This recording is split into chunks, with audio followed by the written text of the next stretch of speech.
Have you ever really, truly looked at a leaf and just wondered about the absolute drama unfolding inside it? I mean, this constant silent battle for survival against the forces of physics? Well, today, we're going to peel back that surface and look at the incredible, unseen engineering that lets a simple plant solve a mind-boggling physics problem every single day. Okay, so let's just jump right in with a classic question. Picture a giant redwood tree, right? Hundreds of feet tall. How in the world does it get water from way down in the roots all the way up to its highest leaves? It's got no heart, no pump, no moving parts. It seems to just defy gravity. The answer, it turns out, is both way simpler and way more amazing than you might think. So here's the absolute key to the whole thing. Plants aren't pushing water up from the bottom. The entire system is driven by a powerful pull from the top. It's this passive, really elegant system that's driven by the basic physics of water and the atmosphere itself. To really get a handle on this pull, we need to look at what scientists call the soil-plant-atmospheric continuum. And yeah, it sounds complicated, but think of it as a continuous, unbroken column of water, like an invisible river, stretching all the way from the deep soil, right up through the plant and out into the sky. Now, what's really cool about this is how it shows the why. See, water moves along this gradient of something called water potential. But honestly, you can just think of it as a thirst gradient. The soil is pretty moist, so it has a low thirst. But the air, especially on a dry day, it is incredibly, incredibly thirsty. So water just gets pulled up the plant, moving from a less thirsty place to a much, much thirstier one. And this right here, this is the engine driving the whole operation.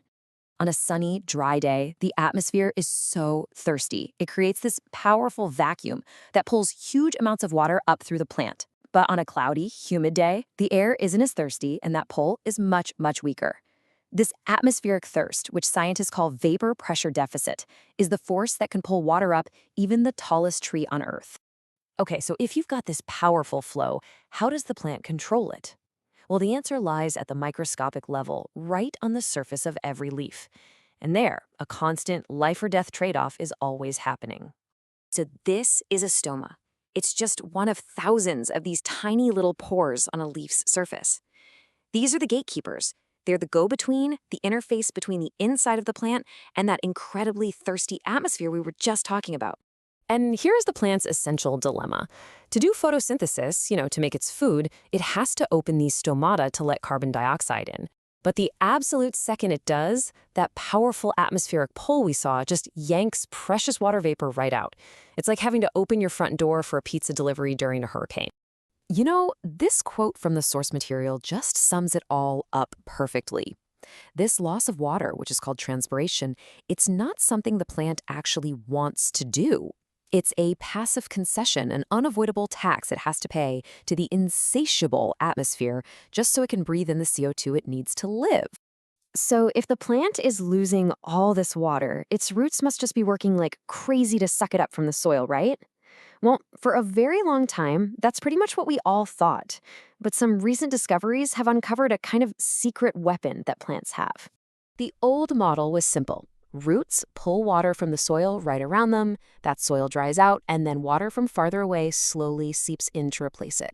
It kind of painted the plant as a pretty passive participant. But as it turns out, plants are not passive at all. They are active engineers.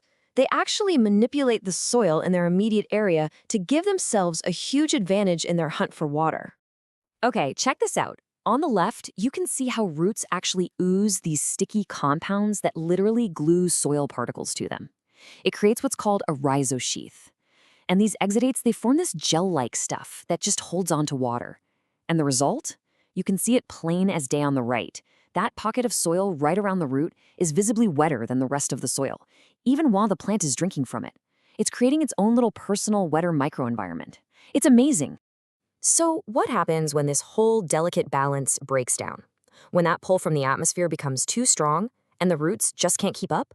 Well, the consequences scale up from a single wilting leaf to, landscape-level disasters. To measure this stress, scientists use a metric called the fraction of available water, or FAW.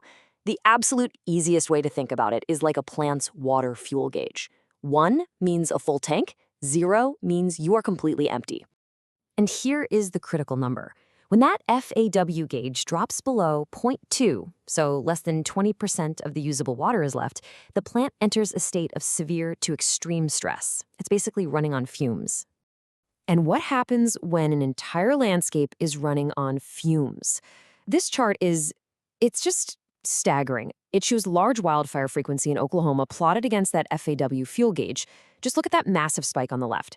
The vast majority of major fires happen precisely when the whole ecosystem is under that extreme water stress, with an FAW below 0.2.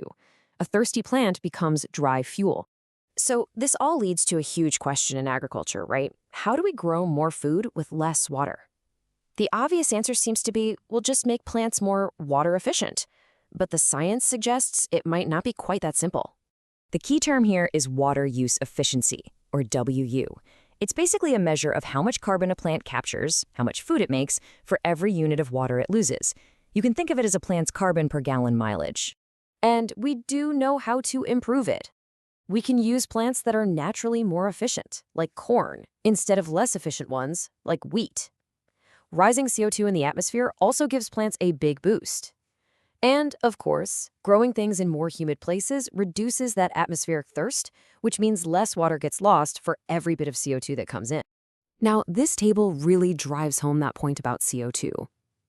Just look at soybeans. When you increase atmospheric CO2 by 142%, their water use efficiency more than doubles. It goes up by 102%. And this is happening right now as CO2 levels rise all over the world. But here's the twist. A growing number of scientists are starting to argue that chasing ever higher efficiency might be missing the point entirely, that better mileage isn't actually the key to winning the race against drought and hunger.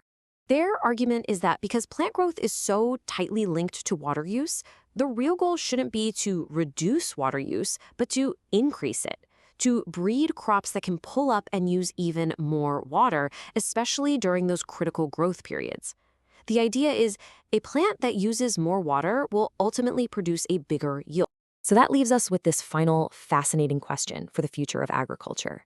As we face a hotter, drier world, do we focus our efforts on engineering crops with better fuel efficiency, or should we be trying to build them a bigger gas tank with more robust root systems that can simply find and use more water?